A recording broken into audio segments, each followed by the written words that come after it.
Welcome back to today's video, guys. I hope you guys had a good Thanksgiving break. But as you can tell from the title of this video, I'm going to be picking up the manual transmission for this car. And if you guys missed last episode where we had an exhaust done, I'll show you guys in a sec how it sounds, but make sure to check out that episode. So earlier this week, I went to a junkyard and went to pull some parts for the SC300, but I couldn't find the taillights I was looking for because they were already taken, plus the fender lining was taken. So I pulled the next best thing that I could find in the car, which were these tan coilovers, which sell brand new for $700, but I got this whole set for $30, which is an insane deal. And while I was at the junkyard, I pulled off these GS300 taillights, which this whole set came out to $50, and I could probably sell them for $150. So I'm gonna go to the dollar store as well and get some oven cleaner, which works really well as engine degreaser, to clean this up and, you know, make pretty and sell for money. So in case you missed the last episode, we did an exhaust for this car, so make sure to check out the episode, but here's a co-star for you guys.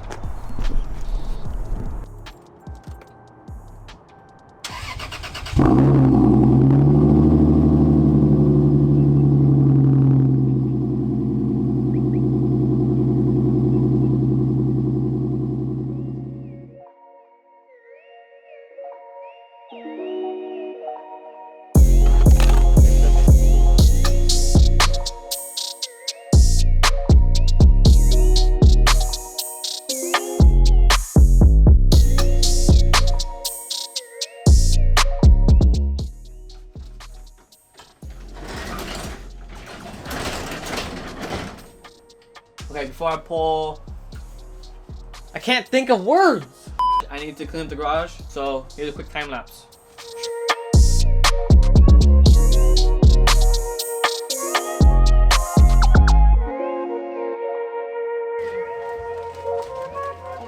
Don't stay in the turn.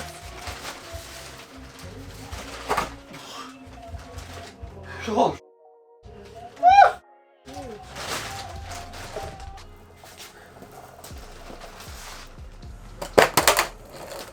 I would not be able to lift it up from the ground, but I can hold it there.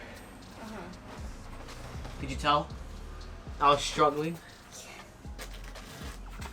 Okay, I'm back from cleaning up the garage. We have a lot more space now, so I can work. But here is the nerdy part of the video where I talk about the transmission, what kit I got, some of the parts that came with the kit as well. This is my 60th take, and I cannot speak English or say what I want to say. So here we go again. This is the CD009 from Nissan. It is found in G35s and 350Zs. The reason why I didn't go with the W58 is because I do plan to boost the car in the future, and the W58 cannot hold power. One con to this, or two cons to this CD009 is that it's a 6-speed, and some people don't like to shift that much, but I really don't care. It weighs a lot and it's very big. Like, I mean, you can see from me trying to pull it out of the car, it weighs about 160, and that weight with like this big awkward transmission is very hard to carry. So I'm gonna have a fun time putting this in the car.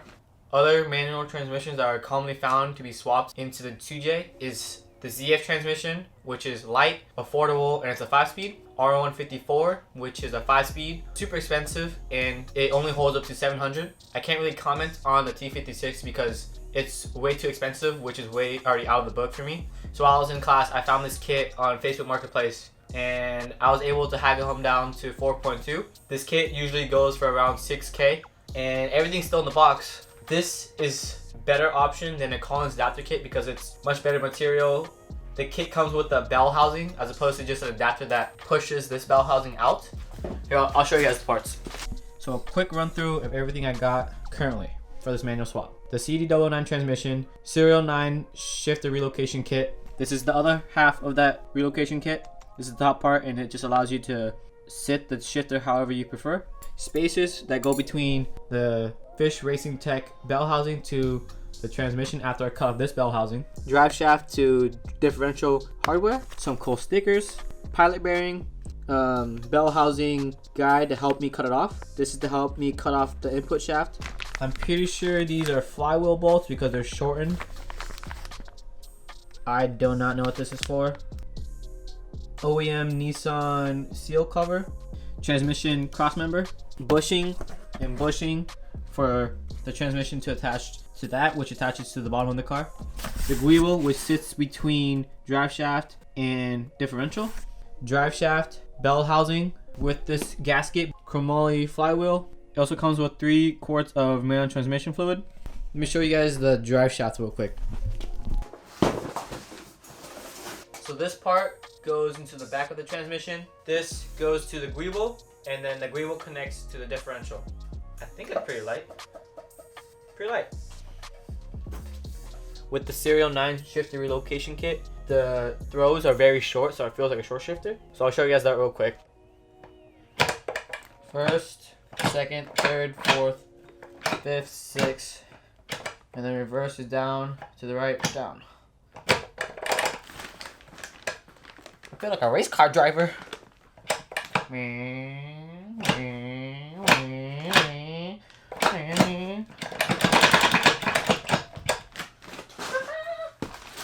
Sheesh. So here's a closer look at the shifter location kit. Pretty sick. I don't know if this transmission is usually this short, but this is very, very short. It's shorter than me, and I'm like a midget, so. A quick list of what I'm missing in this kit to fully do the swap. Clutch pedal, master cylinder, clutch line, clutch itself, and pressure plate, and that's it. So, yeah, can't wait for this to go in.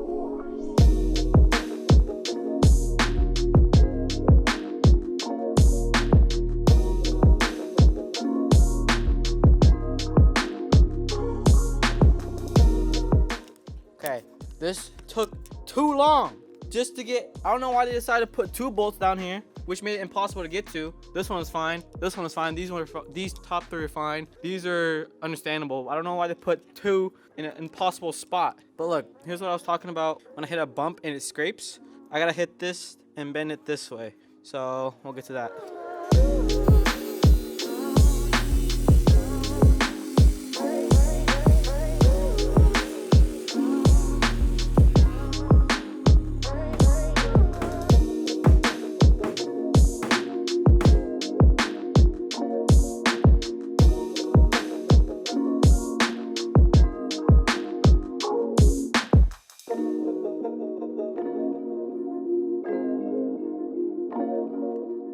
This is the reason why we need to cut it, or at least smash it up. It's cutting away my tire. This side has no tread. Tread. No tread. Tread.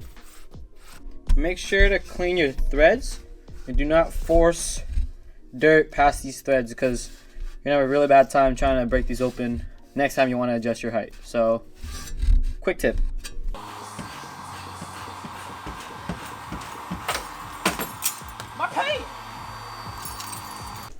Okay, so I also went to the junkyard here and grabbed this fender, these headlights, and that fender liner that I'm gonna put in a second.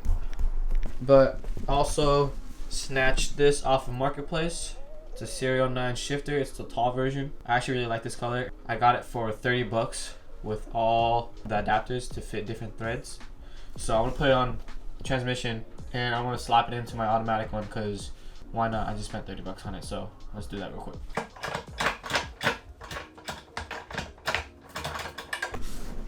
Looks pretty sick. Old automatic shift knob, pretty ugly.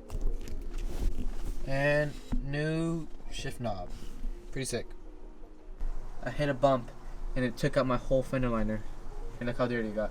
And I had to get this temporary plastic bag to cover up the wiring so nothing gets ruined. And literally the fender liner did not even fit to this body because it's a different year. I don't know why Toyota did that, because this is the same generation. But this side fit fine, just the back. I guess it's because it's the different years for the side skirts, because side skirts are different for every year. Okay, so quick update on the Miata. Long story short, I honestly am thinking about selling it. If you want the long explanation, then it is because the Miata is not super unique to me. Sure, it's lightweight, manual, rear-wheel drive, and fun, but you see that all the time on YouTube, and I'd like to be more unique than that. I might do 1 or 2 videos with it and then sell it, but I honestly do not know for sure yet. In the long run, I'd probably end up selling it. Let me know in the comments what you think, because I'm not totally sure myself on what to do with this car. Again, not unique. So yeah.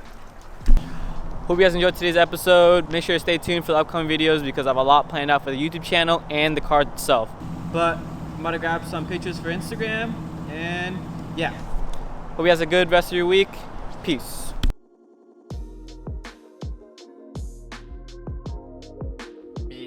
glass cannon when you put it under. Why can't I say anything correct? These cookies are bussin'. Okay, I'm getting this down. I just can't figure out my words because I can't speak English.